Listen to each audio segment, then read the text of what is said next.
A specific endorsement that we always like to recommend to our clients is replacement cost of personal property.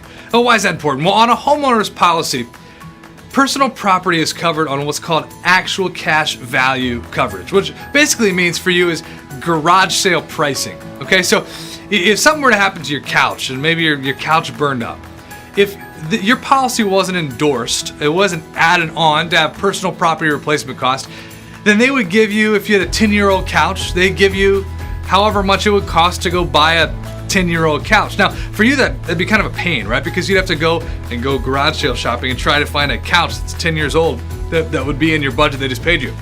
So we always add it on, and it's a good idea to add the personal property replacement cost so that when a claim happens, your property is actually just replaced with a new couch, with a new set of cups, whatever that is, opposed to depreciating all of those and having to go garage sale shopping after your claim. Nobody wants to do that. Personal property replacement cost.